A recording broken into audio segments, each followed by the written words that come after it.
하나님 말씀 이사야 48장 12절 말씀입니다.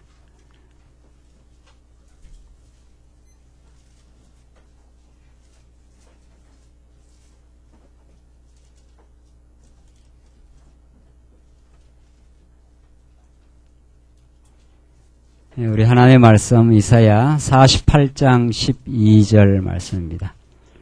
차이신 줄 알고 봉독 드리겠습니다. 야곱아 나의 부른 이스라엘아 나를 들으라. 나는 그니 나는 처음이요 또 마지막이라. 과연 내 손이 땅의 기초를 정하였고 내 오른손이 하늘에 폈나니 내가 부르면 천지가 일제히 서느니라. 너희는 다 모여 들으라. 나 여호와의 사랑하는 자가 나의 뜻을 바벨론에 행하리니 그의 팔이 갈대아인에게 임할 것이라. 그들 중에 누가 이 일을 예언하였노뇨? 나 곧 내가 말하였고 또 내가 그를 부르며 그를 인도하였나니 그 길이 형통하리라. 15절까지 봉독드렸습니다. 우리는 지금 이사야 말씀 통해서 하나님께서 범죄하고 어리석었던 이스라엘 백성들, 하나님이 이미 모세를 통해서 예고하고 예언해 주신 뜻을 따라서 그들의 눈을 잠시 감겨버리고 그들이 하나님 몰라 방황케도 하시지만은 하나님이 이제 작정한 때가 되시면은 그들의 능력으로는 도저히 나올 수 없는, 해방될 수 없는 바벨론 포로 치하에서 이제 작정되신 하나님의 역사 지배의 손길인 고레스 왕을 통해서 하나님은 새로운 고토로 돌아오는 그 구원의 그 큰 일을 하나님께서 이루고야 마신다. 그래야 그 상처받았던 남쪽 유다 백성들, 훼손되었던 그 나라가 기적과 같은 방식으로 돌이키게 하시는 여호와 하나님, 약속에 신실하신 하나님, 그 당시에 그 모든 역사의 흥망성쇠를 주무리던 그 모든 대국들 그 배후에 참으로 역사를 주관하시는 하나님을 지금 이사야는 40장 이후로부터 지금 생생한 메시지로 전달하고 있습니다. 우리는 지금 48장 오늘 본문 말씀은 이제 유다의 그 철천지 원수, 유다 나라를 완전히 거들내었던 바벨론. 그러나 하나님께서 바벨론을 통해서 하나님께서 남쪽 유다를 허물으심. 그래야 다시 세워줄 때 그들은 전날에 몰랐던 그 하나님의 은혜와 그 능력을 경험케 하시는 하나님의 섭리가 배후에 있습니다. 그래서 유다를 거들내었던 바벨론을 내가 척결하겠다. 내가 이제 새로운 하나님의 역사를 통해서 그들을 멸망을 시키고 너희들을 건져내겠다 하는 그 예언의 메시지입니다. 이 예언은 그대로 후대 역사에서 이미 우리는 이미 확인한 대로 후대 역사를 통해서 그대로 70년 기한이 차서 하나님께서 이루어내고 마십니다. 오늘 본문 말씀은 48장 12절로 16절에서 예언대로 고레스의 승리가 확실함을 하다는 그 언약을 예언해 주는 말씀입니다. 12절 다시 보십시다. 야곱아 나의 부른 이스라엘아 나를 들으라. 나는 그니 나는 처음이요 또 마지막이라. 이런 표현이 없습니다. 어느 이 땅의 책과 글에도 나는 그니 나는 처음이요 또 마지막이라. 이건 하나님에 대한 가장 궁극적 그 표현입니다. 역사의 진행, 태초로부터 역사가 진행되는데 나는 그니 내가 역사의 참 그 주관자로 존재하는 그 존재자이니 내가 처음이요 내가 마지막이라. 이 역사 전체를 하나님께서 다 아시고 작정하시고 계획하시고 그대로 역사를 이루어 간다. 이것이 지금 그 이스라엘 후대의 바벨론 치하에서 얼마나 고통을 당하고 그 굴욕적인 그 순환을 당했던 남쪽 유다 백성들에게는 정말 하늘의 그 천둥 같은 소리가 나는 그니 이 일을 바벨론이 행해서 너희들에게 굴욕을 당하게 하고 치욕을 당하게 하고 거기서 포로로 끌려가는 역사를 너희들이 겪었지만은 내가 이 일을 행한 존재다. 역사의 어떤 존재도 역사 내에 있는 어떤 존재도 역사의 주관자가 아니다. 지금 이스라엘 백성들의 지금 현 시점은 여기에 있습니다. 이사야가 북이스라엘이 망할 시점, 남쪽 유다의 혼란기에 지금 하나님의 예언의 말씀이 떨어지는데 너희들 곧 이제 망하게 된다. 그러나 70년 이 포로 기간이 차면은 너희들이 회복할 수 없었던 그 땅으로부터 돌아오는 역사, 이 바벨론이라고 하는 이 역사의 큰 제국을 누가 무너뜨리느냐 말이죠. 이건 무너뜨려질 수 없는 강대국이었습니다. 그러니까 바벨론이 나는 나다 이렇게 지금 존재하는 거죠. 그러니까 내가 역사를 주관한다 하는데 그게 아니다. 내야말로 그이다. 내야말로 이 역사를 주관하는 처음이요 나중 모든 역사를 계획하였고 주도하였고 내가 바벨론을 붕괴시키겠다. 이걸 통해서 하나님의 그 능력과 하나님의 역사 지배의 솜씨와 주권을 지금 하나님은 지금 이사야 말씀을 통해서 드러냅니다. 그러니까 어떤 그 인간의 발언도 내가 처음이요 나중이다 이걸 말하는 사람은 없는 거죠. 인간은 이 땅에 언젠가 어느 시점에 태어났고 또 언제 죽을지도 모르고 자기의 종말을 예고하는 자는 아무도 없는 거죠. 또 역사의 종말을 누가 예언하고 그렇게 말할 수 있는 존재가 아무도 없는 거죠. 그래서 하나님은 이 역사의 모든 과정을 다 아시고 처음에 작정하신 뜻대로 끝까지 하나님의 계획대로 이루시는 분, 바벨론을 내가 붕괴시키고 너희들을 해방시켜주는 존재자, 지금 그런 하나님의 이 선언을 지금 이 표현을 통해서 하고 있습니다. 나는 처음이요 또 마지막이라. 13절 과연 내 손이 땅의 기초를 정하였고 내 손이 땅의 기초, 오늘 이 우주 만물의 기초를 하나님께서 정하시고 내 오른손이 하늘을 폈나니, 그러니까 땅도 정하고 하늘도 펴시고, 하나님의 손길이 거쳐지지 않은 것이 없고 하나님의 손길이 닿아야 모든 존재가 가능하고, 내가 부르면 뭐라고 그랬습니까? 천지가 일제히 서느니라. 참 대단한 지금 하나님의 그 선언들입니다. 인생이 뭐 스스로 사는 줄 착각하고 자기 계획대로 되는 줄 착각하고 바벨론이 그렇게 교만하고 또 이스라엘 백성은 그 후대의 바벨론 치하에서 돌아갈 수 없다고 절망하고 뭐 그런 시점들이죠. 후대에 우리가 어떻게 돌아갈 수 있느냐. 바벨론이라는 이 존재가 역사의 지배자로 지금 우뚝 서 있는데 우리가 어떻게 돌아갈 것인가. 이럴 때 이사야의 예언은 그대로 이들에게 새로운 메시지가 되고 그들에게 소망의 메시지가 되고 그 예언의 말씀은 역사 가운데 그대로 성취되는 거죠. 역사 가운데. 돌아갈 때 이건 꿈같은 세월이다. 우리가 돌아갈 수 있다니 이렇게 되는 거죠. 그래서 내가 부르면 천지가 일제히 서느니라. 하늘과 땅이 하나님의 말씀 운동에 의해서 지어지고 운행되고 지금 섭리되고 있고, 그보다 더 중요한 것은 천지 가운데 하나님의 유다 백성들이 돌아오는 역사. 오늘 여러분과 제가 하나님의 자녀로 지금 서 있는 역사. 이거야말로 하나님 말씀 운동인 거죠. 그래서 말씀 운동은 20여 년 전부터 시작된 운동이 아니라 궁극적으로 태초에 하나님께서 하나님이 태초에 천지를 창조하시니라 하신 그 하나님께서 지금까지도 그 말씀의 역사를 통해서 태초에 천지를 창조하시고 언약하시고 언약을 계속 지금도 천하 만물의 경륜들을 합력시켜서 자기의 목적을 지금도 이루어 가심.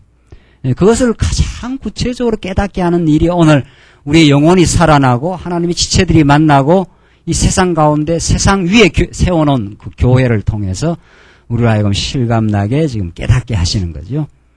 그래서 14절 보시면 너희는 다 모여 들으라. 나 여호와의 사랑하는 자가 나의 뜻을 바벨론에게 행하리니. 이때 나 여호와의 사랑하는 자, 이게 누굽니까?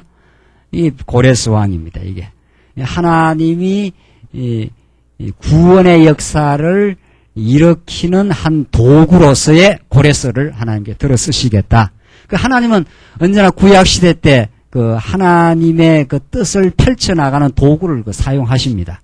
그러니까 바벨론도 하나님의 도구고, 바벨론을 통해서는 이스라엘 나라를 붕괴시키는 데 사용했고, 하나님께서 고레스 왕, 바하사 왕 고레스를 통해서는 회복시키는 데 또 사용하고, 이 세상 이 모든 되어져 가는 것들은 하나님의 그 역사 실현의 도구가 아닌 것이 없는 거죠. 그런데 놀라운 사실은 여러분과 저는 하나님의 가장 그 사랑을 받는 하나님의 그 대상이 된 거지요.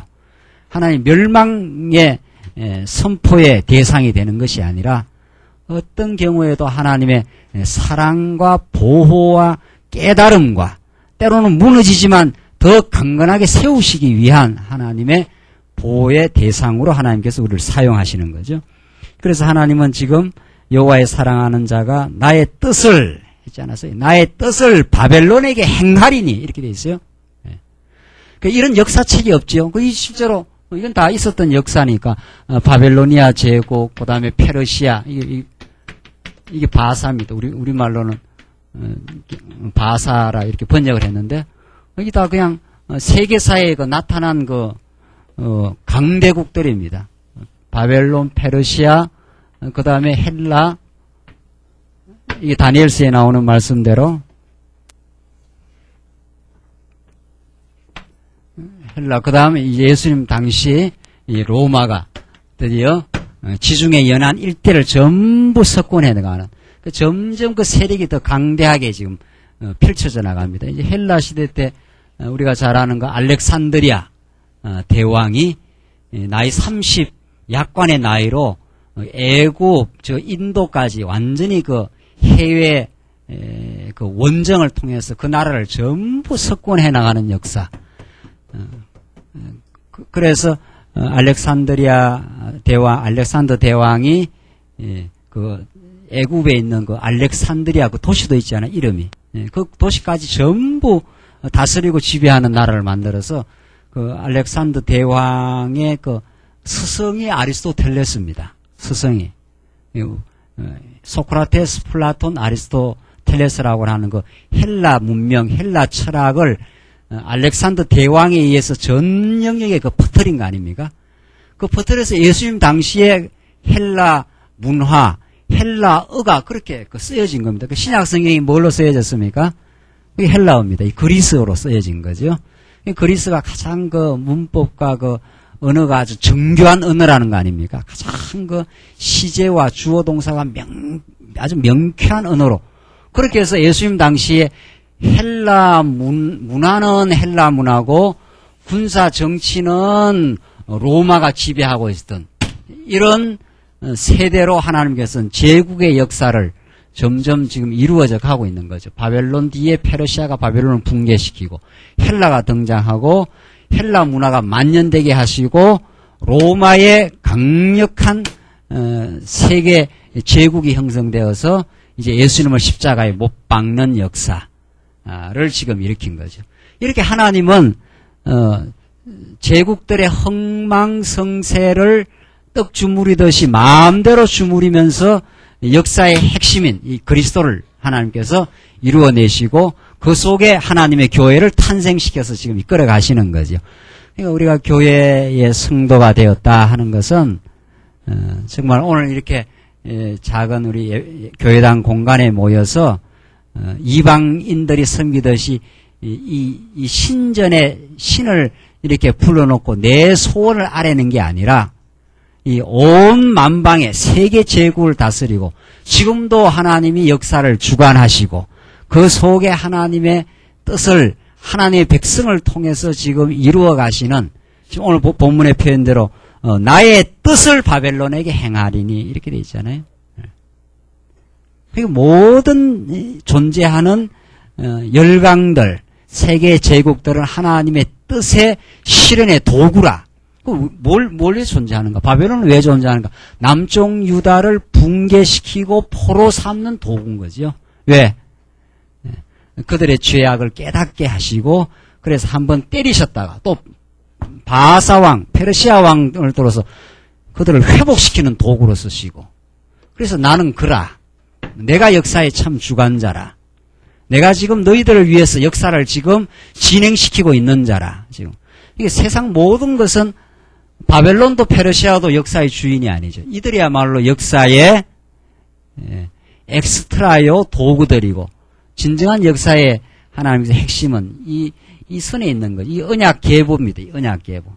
이 언약 백성들을 교육시키고 깨닫게 하시고 하나님 여호와의 은혜로 깨닫게 하시네요. 지금 이스라엘 백성들이 은혜를 모르지 않아요? 다윗 솔로몬 이후에 그 찬란했던 하나님의 성전과 하나님의 은혜의 그 공간을 이 사람들이 잃어버린 거죠. 그리고 우상을 섬기고 점점점 하나님 떠나가니까 아주 떠나가도록 내가 두지 않겠다. 그래서 때려서 무너뜨렸다가 다시 돌아오게 하겠다. 그때 당신이 큽니다. 당신이야말로 우리를 이 땅에 오게 하셨고 우리 애굽의 400년 종살이에서 40년 광야길을 거쳐서 우리를 은혜를 베푸신 여호와 하나님입니다. 우리가 하나님을 몰랐습니다. 그러나 다시 우리를 깨닫게 하셨습니다. 지금 그 말이죠. 하나님의 은혜의 역사를 이루시기 위해서 바벨론도 사용하시고 페르시아도 사용하시고 헬라도 하나님께서 경륜 가운데 역사하시고 마지막 로마도 사용하시고 로마 치하에서 십자가의 형틀에 예수님이 죽게 살아나는 역사를 하나님이 이루신다. 그러니까 나의 뜻을 바벨론에게 행하리니 이런 역사책이 없는 거죠. 이게 지금 실제 후대 역사였으니까. 이렇게 왜 바벨론이 존재한 그 이유가 무엇인가? 그건 어떤 역사책도 그걸 말해주지 않는 거죠. 왜 존재했다가 바벨론이 망했는가? 그리고 왜 바사 제국이 이렇게 섰는가? 그에 대한 그 설명이 없어요. 그 존재 이유에 대한 설명이. 오늘 이사야의 말씀, 이사야의 역사 해설서인 이 예언의 말씀, 하늘로부터 온 참 선자의 말씀을 우리가 들어야 바벨론이 이래서 있었구나. 바벨론이 유다 제국을 위해서 있었구나. 이렇게 되는 거죠. 이건 그대로 우리 오늘 삶에도 이루어지는 거죠. 우리의 모든 지금 되어져가는 역사, 왜 이런 사람을 내가 만나고 저런 일을 경험하고 이런 사건이 우리 삶 속에 계속 진행돼요. 그 속에 어떤 의미가 있는가? 하나님의 뜻을 내가 행하리니 했지 않았어요? 바벨론을 통해서. 지금 하나님의 뜻을 행하기 위해서 우리의 지금 역사가 지금 진행되고 있다. 우리는 그렇게 해석이 되네요. 무슨 뜻을? 나를 궁극적으로 사랑하신다는 뜻을. 바벨론을 통해서는 우리의 죄악을 깨닫게 하시고 거기서 그래서 무너지게 하시고 바사왕 고레스를 통해서는 은혜로 너희들을 여전히 붙든다는 사실을 깨닫게 하시는 하나님의 역사. 이게 지금 하나님이 고레스 왕을 들어서 나의 뜻을 바벨론에게 행하리니 바사 왕을 들어서 바벨론을 무너지게 여기서는 이제 바벨론을 무너지게 하는 것이 하나님의 뜻입니다. 바벨론에게 행하리니 그의 팔이 갈대아인에게 임할 것이라. 그들 중에 누가 이 일을 예언하였노뇨? 나 곧 내가 말하였고 또 내가 그를 부르며 그를 인도하였나니 그 길이 형통하리라. 누가 이런 일을 예언하겠느냐? 이게 앞으로 몇백 년 뒤에 있는 일이거든요. 이게 이때가 721년이고 여기가 망한 것이 587년이니까 한 200년 세월 지나서 일이 이루어진. 이걸 누가 예언하겠느냐 말이지. 바벨론이 이렇게 흥왕해서 온 세계를 지배하다 이게 무너질 걸 누가 예언하겠느냐. 하나님이 지금 그렇게 예언하고 하나님께서 역사 가운데 이루어내신다. 이 역사를 지금 하나님께서 주관해 가신다는 것을 지금 우리들에게 예언과 성취의 그 구도를 통해서 보여주시는 거죠. 18절 너희는 내게 가까이 나와 이 말을 들으라. 내가 처음부터 그것을 비밀히 말하지 아니하였나니 내가 비밀히 말한 적 없다. 다 이전에 모세를 통해서 선포하고 지금 예언자를 통해서 지금 말하고 명백하게 말했다는 거죠. 그 말이 있을 때부터 내가 거기 있었노라 하셨느니라. 이제는 주 여호와께서 나와 그 신을 보내셨느니라. 이렇게 해서 고레스 왕을 통해서 하나님께서는 바벨론에게 행하겠다. 바벨론을 붕괴 심판하겠다. 이런 뜻이 17절을 보십시다. 48장 17절로 22절은 이스라엘을 멸하지 아니하시고 이제 구속하실 것을 정언합니다. 그러니까 바벨론은 멸망시키지만 이스라엘은 구속해내신다. 그러니까 과정에서는 바벨론은 아주 흥왕하지 않습니까? 이스라엘은 망한 거고. 이게 이제 과정입니다. 바벨론은 아주 흥왕하지만 결국은 바벨론은 이제 망하게 되고 이스라엘은 과정에서는 70년 포로 끌려가고 무력하게 망한 것 같았지만 하나님께서 마침내 흥하게 하신다. 그러니까 그 마지막 목적이 다른 거죠. 남쪽 유다는 망한 것 같았지만은 다시 하나님께서 반드시 흥하게 하시고, 이 대적, 남쪽 유다를 완전히 거들낸 대적 바벨론은 과정에서는 역사의 주인인 것처럼, 온 천하를 호령하는 것처럼 그렇게 강대한 나라로 하나님께서 세워놓은 것처럼, 그래서 유다가 그 앞에 완전히 괴멸당하고 완전히 초토화당하고, 하나님이 정말 우리를 사랑하십니까? 하나님 우리를 정말 보호하십니까? 라고 예레미야 선지자가 얼마나 그 하나님 앞에 그 질문했는지 모릅니다. 이렇게 우리가 바벨론에 의해서 많은데 이게 하나님께서 정말 살아계십니까? 하나님 살아계시면 어떻게 이런 일이 생길 수 있습니까? 이렇게 그 한탄하고 하나님 앞에 질문하고 괴로워했던 세월들이죠. 그러나 내가 반드시 살아있다. 나는 그다. 내가 정말 역사에 걸어서 등장하고야 만다. 이거 지금 그래서 바벨론을 망하게 하고 이스라엘은 반드시 흥하게 한다. 이것이 지금 이사야의 지금 예언의 메시지입니다.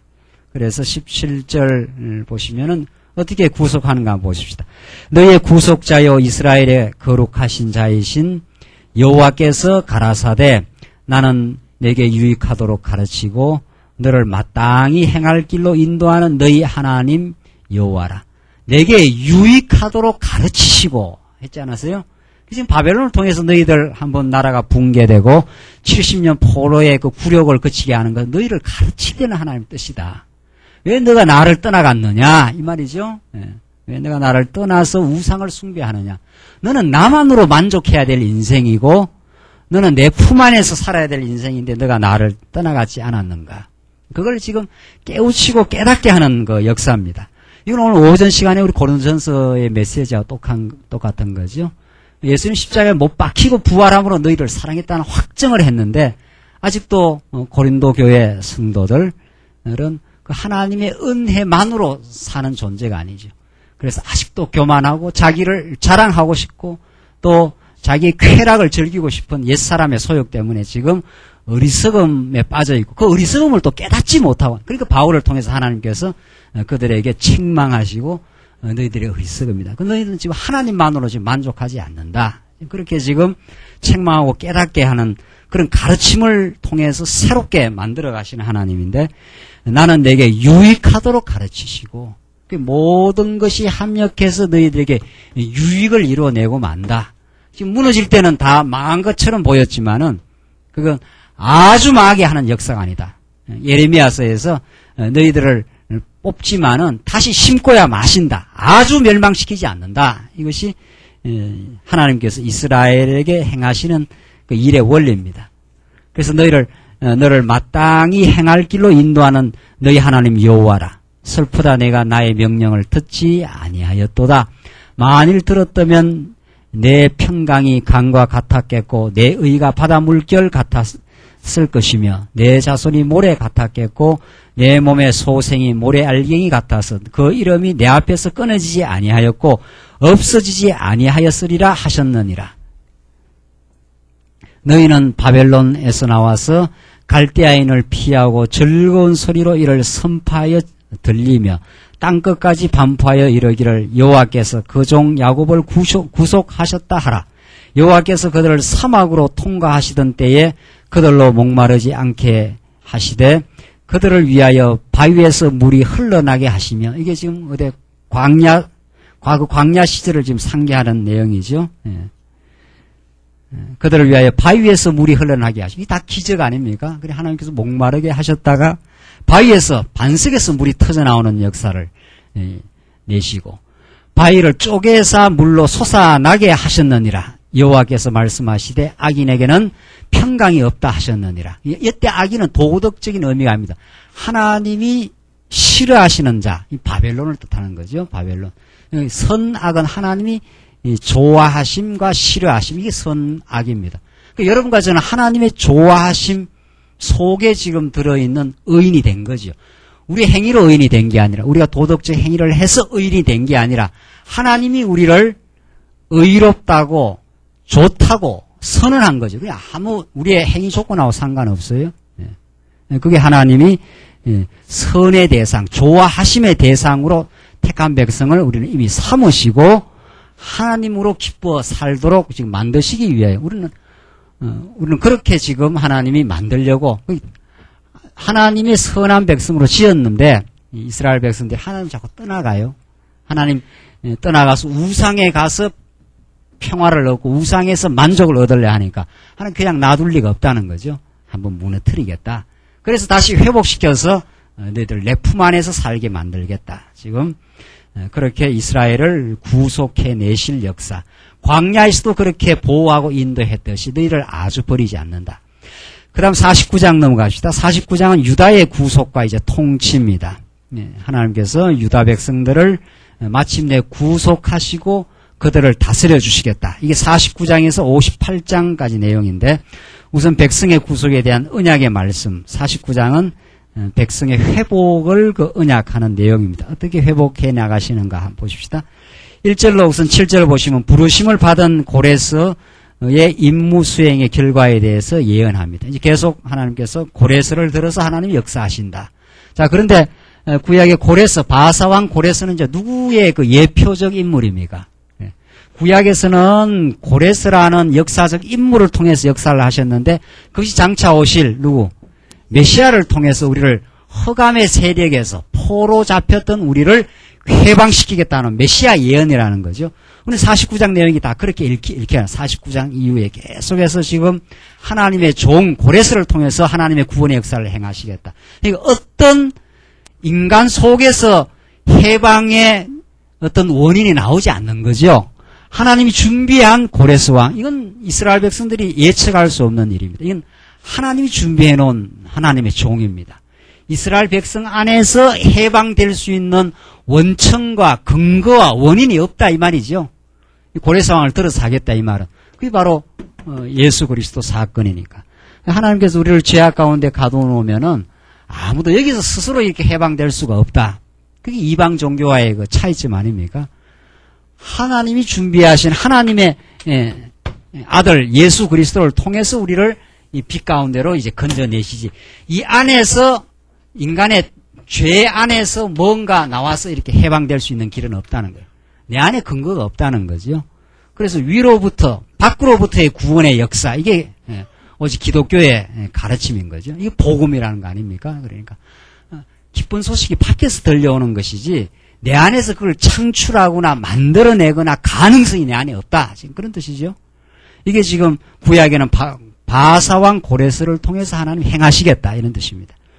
1절 한번 보십시다. 섬들아 나를 들으라 원방 백성들아 귀를 기울이라 여호와께서 내가 태에서 나옴으로부터 나를 부르셨고 내가 어미 복중에서 나옴부터 내 이름을 말씀하셨으며 이게 고레스를 지칭하는 겁니다. 그러니까 고레스는 하나님의 태로부터 이미 준비된 이 표현을 누가 또 자주 씁니까? 바울이 자주 쓰지 않아요? 내가 모태로부터 하나님 부르시고 그 모태로 불렀다는 것은 내가 의식을 가지고 하나님을 찾았다 이런 뜻이 아닙니다. 여러분이 모태에서 의식이 있었습니까? 내 모태에서 뭐 내가 예수를 믿어보겠다라든가 광야교회 성도가 되겠다라든가 이런 거 없지 않아요. 이제 그런 표현입니다. 모태는 표현상 역사적으로 말하면 모태지만은 이걸 더 바울은 어디로 끌고 들어가느냐 말이죠. 어디로?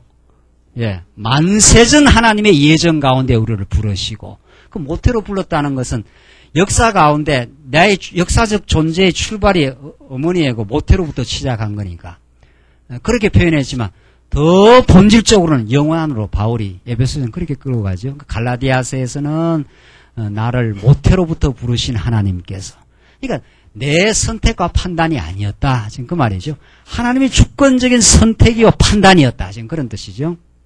오늘도 우리 중국에서 오신 우리 성도님 우리 이야기를 듣고 보고를 들었지만은 하나님께서 중국 지금 천진, 대련, 단동 이런 데 하나님의 백성이 있기 때문에 그곳에 하나님의 말씀을 전파하고 전달하는 하나님의 종들을 이미 하나님의 계획 가운데 그렇게 보내고 접촉하게 그렇게 해나가시는 거죠. 이건 우리가 10년 전, 20년 전, 생각할 수 없었던 일이죠. 우리가 계획된 일이 아니지 않습니까? 네, 전혀. 또 중국 문이 이렇게 열일이라고는 한 20, 30년 전에는 아주 상상을 할 수 없었던 일이고, 하나님의 계획의 그 실현입니다. 비밀한 하나님의 영원한 계획 가운데 있던 일이 지금 역사 가운데 착착 그렇게 진행되고 있는 거죠. 우리는 그런 하나님의 계획 속에 지금 역사가 진행되고 있고, 구원이 이루어지고 있고, 오늘 우리의 하나님의 교회가 지금 모여지고 있고, 지금 그것을 지금 바울이 그렇게 못해 설명하고, 구약에서는 지금 고레스가 그렇게 자기를 표현하고 있죠. 내가 태에서부터 나옴으로부터 나를 부르셨고, 이런 말이니까. 내가 선택하지 않았다. 내가 의식 가운데 예수 믿겠다고 하지 않았다. 내가 하나님의 종으로 부름을 받지 않았다는 거죠. 내가 선택해서 된 것이 아니라는 거죠. 모태로부터니까. 모태라는 건 아무 의식 없었을 때. 아무런 내 자의식이 없었을 때부터 하나님은 고레스 왕을 준비시켜 놓았고 70년 포로 생활을 하나님께서 인도하셨던 하나님께서 때가 참에 지금 고레스 왕을 들어서 역사하시겠다. 그 말이죠. 2절 내 입을 날카로운 칼같이 만드시고 나를 그 손그늘에 숨기시며 나로 마강한 살을 만드사 그 전통에 감추시고 내게 이르시되 너는 나의 종이요 내 영광을 나타낼 이스라엘이라 하셨느니라. 그러나 나는 말하기를 내가 헛되이 수고하였으며 무익히 공연히 내 힘을 다하였다 하였도다. 정령이 나의 신원은 여호와께 있고 내 모든 원한을 풀어주시는 것은 여호와께 있고 나의 보응은 나의 하나님께 있느니라. 하나님이 다 보응하시고 하나님께서 70년 모든 원한을 다 갚아주실 하나님을 지금 표현해내고 있습니다. 5절 보십시다. 그래서 나는 여호와의 보시기에 존귀한 자라 나의 하나님이 나의 힘이 되셨도다. 다시 야곱을 자기에게로 돌아오게 하시며 나오잖아요. 그 야곱이 돌아간 게 아니에요. 돌아가기는 이스라엘 백성이 이렇게 돌아왔죠. 그러니까 돌아오도록 바벨론으로 다 끌려갔다가 이렇게 돌아오게 하신 하나님이라. 돌아오게 하려고 하나님께서는 바사왕을 세우셨다. 이건 상상할 수 없던 하나님의 손길이었다 이런 뜻이죠. 돌아오게 하시며 이스라엘을 자기에게로 모이게 하시려고 나오잖아요. 하나님이 아주 흩어놓지 않는다. 반드시 자기 백성을 때가 되면은 모이게 하시려고 이렇게 돼 있어요. 나를 태에서 나옴으로부터 자기 종을 삼으신 여호와께서 말씀하시느니라. 하나님의 비밀한 계획 가운데 고레스 왕을 태에서 잉태되게 하고 하나님께서 부르시고 하나님께서 역사해 나가심. 이건 예수 그리스도 사건에 그대로 이루어진 거죠. 마리아의 몸에 하나님께서 잉태되도록 육신의 몸을 입으시고 말씀이 육신이 되어 우리 모든 죄악을 걸머지시고 이 땅에 자라시고 때가 차면 이제 30세가 되어서 예수님 공생애를 하시고 고난의 짐을 지시고 골고다로 올라가시고 마침내 십자가를 지시는 그래서 하나님의 작정된 프로그램을 여러분과 저를 모든 죄악 가운데서 해방시키는 하나님의 뜻을 때가 참에 그대로 지금 이루어 가시는 그걸 이루기 위해서 로마도 다 필요한 거죠. 헤롯 땅도 필요하고 서기관과 바리새인들 민중들 전부 예수님을 십자가에 못 박아라. 바라바를 내놓고 예수님을 못 박으라 하는 모든 어둠의 역사까지도 결국은 하나님의 뜻을 이루는 한 도구들로 하나님께 사용하시고 마침내 하나님의 뜻은 이루어지고야 마신다는 거죠. 그러니까 사단 권세가 우리를 때로는 괴롭히기도 하고 바벨론 같은 세력이 우리를 포로 잡아가지고 우리가 허우적거리고 범죄하고 어리석게 살아갈 때가 있지만은 하나님은 하나님 자기 백성들을 아주 놓지 않는다.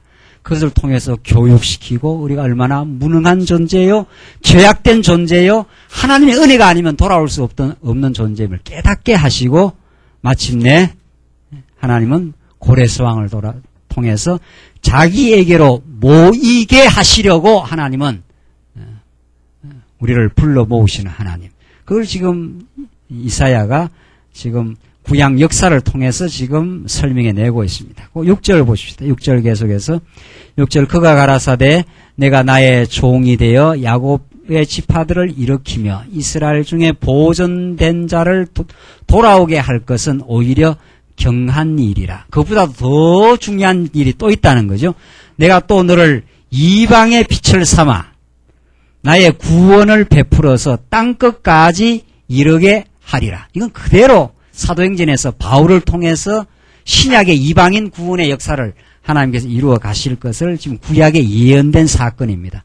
그러니까 고레스 왕은 이 당시에 그 각 지파에 다 흩어져 있던 하나님의 백성들을 다 불러 모아서 해방령을 에스라서에서 말하지 않습니까? 에스라 한번 가봅시다. 에스라 한번 조금 더 실감난 한 표현을 한번 들어봅시다. 어떻게 그 고레스 왕을 통해서 하나님이 역사 가운데 이루어 주셨는가? 에스라 1장 1절 한번 보십시다. 에스라 1장.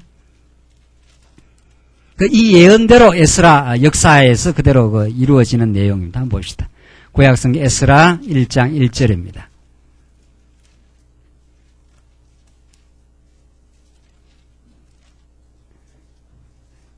구약성경 에스라 1장 1절입니다.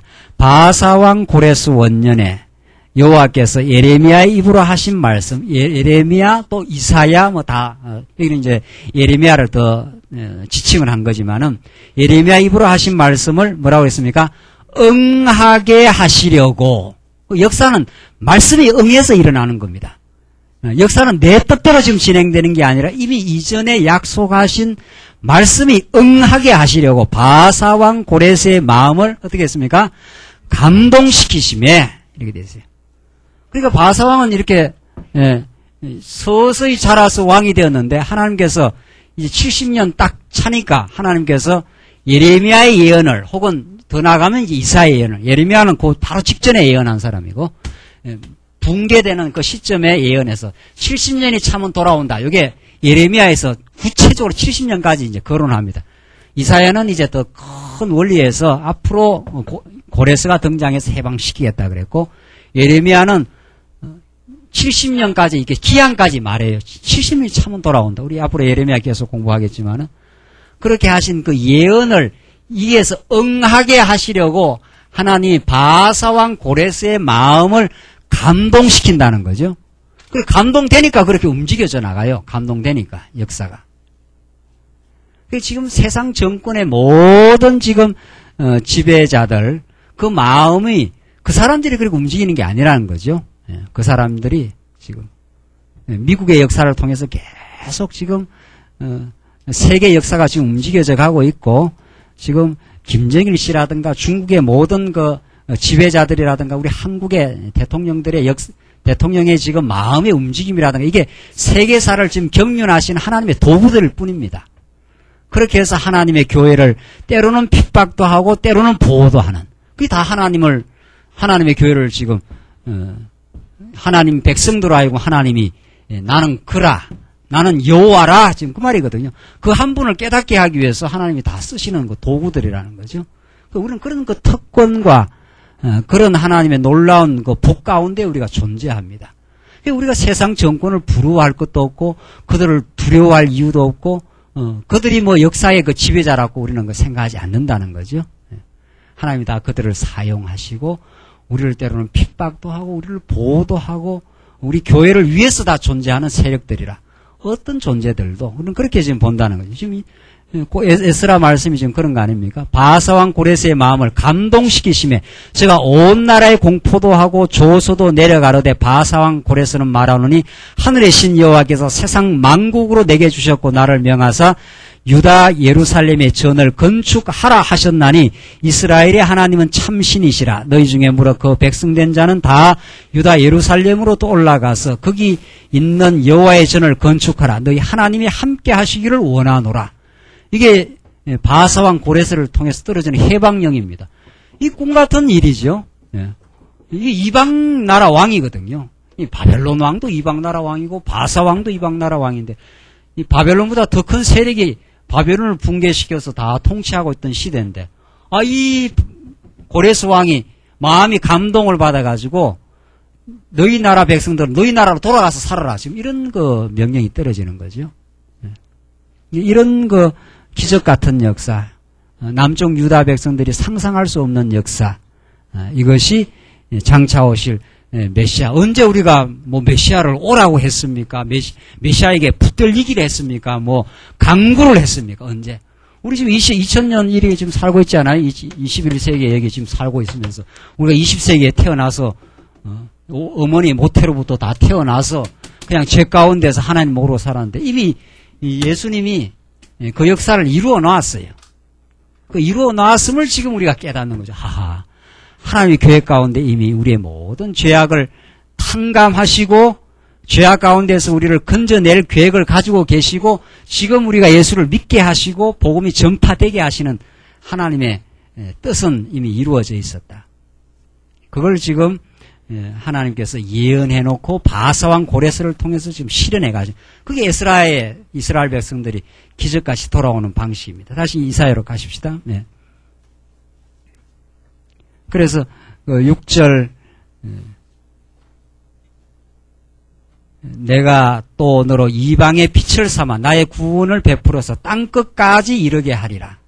이렇게 해서 돌아오게 하시겠다 하신 하나님은 예수 그리스도를 통해서 이방의 빛으로 이방의 사도로 바울을 세워서 그때부터 시작된 그 구원의 역사가 지금 땅끝을 향해서 여러분과 저에까지 지금 온 거 아니에요? 지금 계속해서 퍼져나오고 있지 않습니까? 이걸 지금 하나님이 하신다는 거예요. 그러니까 교회는 우리 인간이 한다. 그 말을 못 한다는 거죠. 이미 구약에 예언하고 예수님이 성령을 보내서 너희를 땅끝까지 복음의 정의를 삼겠다는 거죠. 그래서 이 교회의 이루어짐, 교회 성도들이 모이고 하나님의 말씀을 배우고 하나님을 경외하고 하나님의 교회가 세워지는 건 예언의 성취입니다. 약속의 성취라는 거죠. 그래서 하나님이 하십니다. 우리는 그걸 지금 배운 거죠. 그러니까 교회 밖에 나가면 하나님 말씀 믿지 않는 백성들은 다 내가 한다는 거 아니에요. 다 직장일도 내가 하고 가정일도 내가 하고 모든 일을 내가 한다. 자기 성취감이에요. 모든 일들. 그런 세속의 사망의 생각으로부터 우리를 생명의 생각으로 생명의 성령의 법으로 건져낸 거예요. 우리는 무엇이든지 하나님이 도우셨습니다. 하나님이 나를 붙들어서 이 자리에 있게 하셨습니다. 그러면 자랑이 없는 거죠. 하나님 십자가를 통해서 나에게 구원을 이루어내셨습니다. 하나님 무한한 언약적 사랑을 표현하셨습니다. 그를 찬양하는 곳이죠. 그래서 여기에 감격이 있고 여기에 정말 신령한 기쁨이 있는 거죠. 그 인간의 어리석음, 인간의 가장 미련함은 자기가 한다 이런 뜻 아닙니까? 자기가 한다. 거기에 미련함과 어리석음과 염려와 걱정이다. 거기에 있는 거죠. 하나님이 역사를 주관하십니다. 오늘 본문의 말씀대로 나는 그니 내가 처음이요 마지막이라 내가 너희들을 붙들고 인도할 것이라 이 말이죠. 그래서 7절을 보시면 이스라엘의 구속자 이스라엘의 거룩하신 여호와께서 사람에게 멸시당하는 자 백성에게 미움을 받는 자 관원들에게 종이 된 자에게 이같이 이르시되 너를 보고 열왕이 일었으며 방백들이 경배하리니 이는 너를 택한 바 신실한 나 여호와 이스라엘의 거룩한 자를 인함이니라. 8절 계속 봅시다. 8절로 13절은 고레스를 통하여 백성을 귀환하게 하실 언약입니다. 계속 같은 이제 내용의 메시지인데 보십시다. 여호와께서 또 가라사대 은혜의 때에 내가 내게 응답하였고 구원의 날에 내가 너를 도왔도다.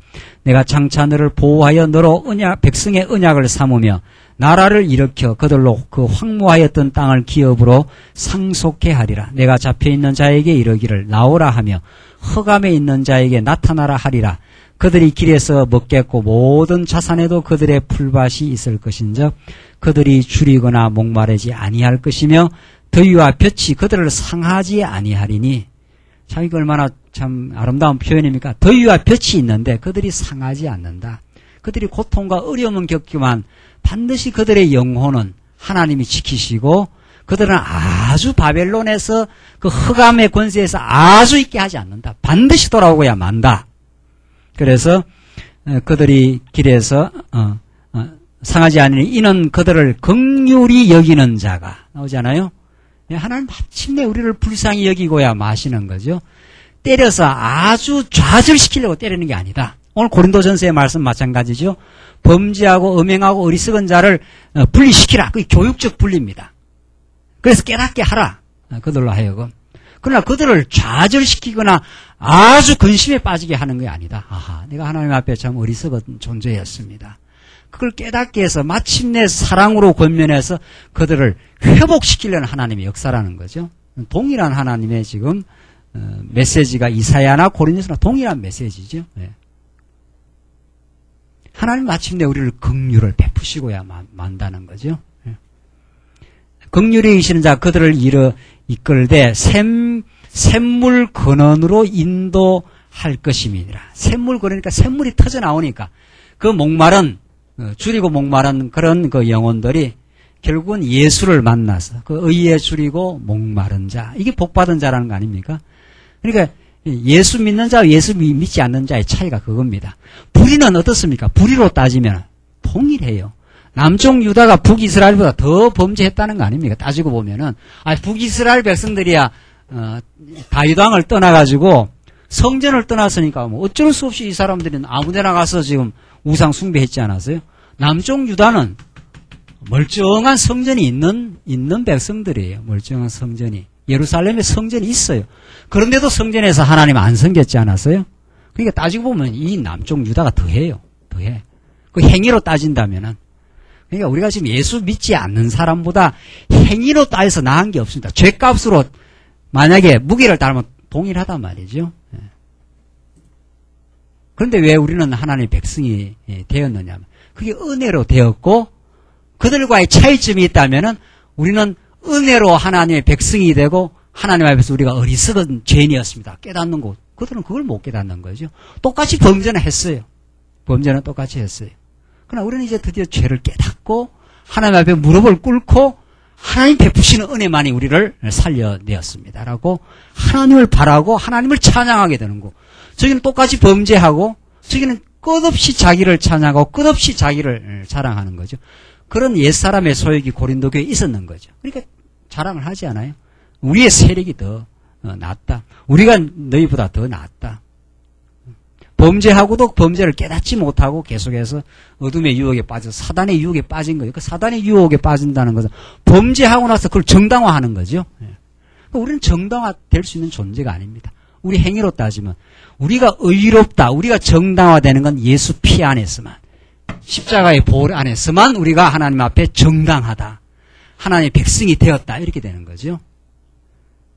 그러니까 우리는 예수 믿고 나서도 죽는 날까지 자기를 의지할 수 없는 존재, 자기를 자랑할 수 없는 존재, 그걸 평생 깨닫게 하고 그리스도를 자랑하는 존재로 우리를 만드시기 위해서, 그래서 이 광야길을 가게 하고 옛사람을 남겨두신 겁니다. 그게 하나님의 복된 섭리라는 거죠. 예수 안 믿는 사람은 평생 범죄하고 어리석게 살아도 그것이 범죄인 줄을 기준이 없는 거예요. 기준이. 빛이 없는 거죠. 빛이 없으니까. 누가 잘 예수를 우리가 믿고 그 은혜의 품 안에 사는가. 자기의 죄악된 어리석음을 깨닫게 하시고, 하나님이 로마서에서 의롭다 하시고 이스라엘 백성들 신약시대 백성들 하나도 범죄 안 하게 할 수 있어요. 그렇지 않아요? 하나님이 그 로마서 한 것만 딱 있으면 끝나요. 근데 고린도전후서 그 긴 이스라엘 백성들 광야길을 걸어가듯이 그 역사를 계속 인도해 가시는 거거든요. 왜 그렇게 하느냐 말이죠. 여러분과 저 지금 예수를 믿게 했으면 지금 천국 데려가시던가, 안 그러면 지금 어떻게 해버리던가. 지금 우리의 때로는 상함이 있고 때로는 우리가 목마름이 있지 않아요? 우리 어리석음이 있지 않아요? 그렇게 안 하고 지금 깨끗하게 완벽하게 지금 성화시킬 수 있습니다. 지금도. 우리가 지금 바라는 건 우리가 범죄 안 하고 실수 안 하고 깨끗하게 우리가 이 땅에 살거나, 안 그러면 이 무더위 세상 같은 거 없는 거 말이죠. 천국 가면 안 더울 거예요. 틀림없이. 천국 가면. 이 무더위 속에 우리가 살아야 하는 말이죠.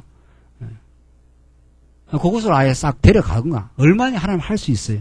근데 그렇게 안 하시겠다는 거죠. 하나님은 이 땅에 두시고 죄악 가운데 두시고 우리를 지금 깨닫게 하시고 교육을 하시겠다, 지금 그 말이죠. 그 풍성한 하나님의 은혜를 더욱 의지하며 살도록 그렇게 만들려고 내 힘으로는 안 된다는 것을, 그래서 범죄하고 때로는 갈등하고 허우적거리고 그것을 하나님 아버지 내 힘으로는 극복할 수 없습니다. 이것이 나의 본 바탕입니다. 그게 나의 본연이었습니다. 당신의 은혜가 나는 너무도 필요하고 당신 안에서만 내가 설 수가 있습니다. 그걸 끊임없이 깨닫게 하며 그 신앙을 가지고 살게 하려고, 나를 의지하지 못하게 내 자신을 의지하지 못하게 하려고 그렇게 하셨다 이 말이죠. 그게 우리 영원한 천국 가서 한없이 우리가 찬양하고 하나님만 의지하고 살 거 아니에요. 그 의지하고 찬양하는 그 법을 지금 배우게 하시려는 지금 과정이에요. 그게 실수하고 지금 그 깨닫는 거죠. 실수하고.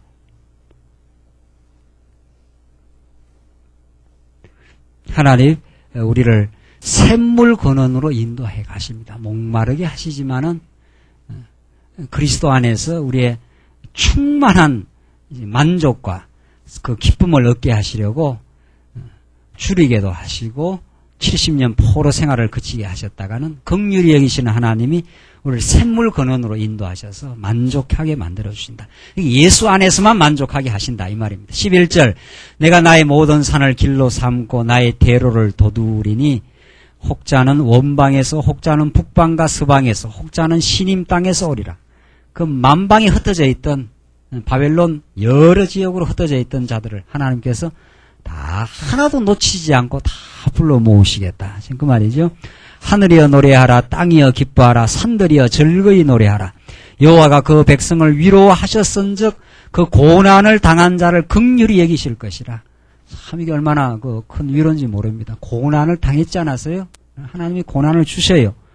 그러나 그 고난의 깊이만큼 하나님의 그 위로의 깊이가 큰 거죠. 하나님 품 안에서 우리가 하나님의 싸매임을 당하고 하나님 우리를 치료해 주시고 우리가 죄악 때문에 몸부림치고 갈등하고 몸부림쳤던 그 세월을 다 하나님께서 위로해 주시고 참 고생 많았다. 이제 내가 너를 다 용서하겠다. 이렇게 하나님께서 씻어주신다는 거죠. 마지막 보십시다. 어떻게 하나님께서 회복시키고 아름답게 번성케 하는가 보십시다. 오직 시온이 이르기를 여호와께서 나를 버리시며 주께서 나를 잊으셨다 하였거니와. 이게 시온 이스라엘 백성들의 다른 표현입니다. 시온성이라는 건 그 다윗성을 말하지 않습니까? 여호와께서 나를 버리시며 주께서 나를 잊으셨다 하였거니와. 그러니까 이때 잡혀갔을 때 70년 포로 기간에 지금 이스라엘 백성들이 하나님 앞에 지금 정말 외치는 그 절규입니다. 여호와 하나님께 나를 버리셨다. 어떻게 이렇게까지 내가 무너질 수 있습니까? 이 말이죠. 여호와께서 나를 잊으셨다. 잊어버리지 않고는 내가 이렇게 이 아름다운 다윗의 그 성곽과 그 궁궐과 솔로몬이 지었던 그 찬란한 성이 회파될 수 있느냐 이 말이죠. 그리고 저 악당 같은 바벨론에게 지금 흉포한 그들에게 끌려갈 수 있느냐는 거죠. 그 머나먼 길로 끌려갔습니다. 이스라엘 백성들이 완전히 나라가 뿌리채 뽑혀버린 거죠. 그러니까 시온이 이르기를 여호와께서 나를 어떻게 해요? 버리시며 주께서 나를 잊으셨다. 버리시지 않으면 이런 일이 있을 수 없습니다. 라고 그 절망의 시간이죠. 그게 이게 이 시간 아닙니까? 엘리 엘리 라마 사막다니 나의 하나님이여 나의 하나님 어찌하여 나를 어떻게 해요? 버리시나이까. 나를 어디까지 지금 버리십니까? 지금 이런 그 십자가의 그 절규입니다. 하나님의 그 진노가 십자가에 퍼부어지는 순간 하나님의 당신의 아들이 거기에서 무너지는 그 시간을 지금 이미 이사야는 예고하고 있는 거죠. 여기에 우리의 모든 죄악을 하나님께서 괴멸하는 여러분과 저를 언제나 괴롭게 만드는 철천지 원수 같은 이 사단 권세 말이죠. 우리를 다 괴롭히는 우리를 탐욕 가운데 이끌어가고 갈등으로 만들어가고 어리석음 속에 우리가 빠지게 하고 자기를 교만하게 만들고 자기의 그 어리석음을 깨닫지 못하게 만들어가는 그 사단의 속임이거든요. 사단의 속임. 그 사단의 속임을 받으면 너가 잘났다 이 말이다 말이죠. 사단이. 너는 의로울 수 있어. 너가 능력이 있어. 이게 다 사단이 우리를 속이는 겁니다. 그 진리의 빛이 비치면 하나님 내가 잘못했습니다. 나는 참으로 어리석은 백성이었습니다. 내가 하나님의 능력을 몰랐습니다. 이렇게 지금 깨닫고 돌아오는 역사죠. 나는 그리스도만이 우리의 구원의 유일한 원천임을 내가 이제 알고 그리스도만을 의지하고 살겠습니다. 그렇게 돌아오는 그게 진리를 깨달은 그 사단의 유혹과 속임에서 벗어나는 역사입니다. 지금 이스라엘 백성들은 절망을 거친 거죠. 여호와께서 나를 버리시며 주께서 나를 잊으셨다. 이렇게 했다는 거죠. 이 시간이 있는 거죠. 이게 해석이 안 되는 시간. 이게 왜 내가 이걸 겪어야 합니까? 너무 하나님 괴롭습니다. 하나님 나를 버리셨습니다. 지금 이런 시간이죠. 근데 15절 보십시오. 여인이 어찌 그 젖먹는 자식을 잊겠으며 자기 태에서 난 아들을 긍휼히 여기지 않겠는가? 어미가 젖먹는 자식을 잊겠느냐 말이죠. 그게 그 하나님의 그 심정이라는 거죠. 젖먹는 자식을 잊어버릴 리가 있느냐 말이죠.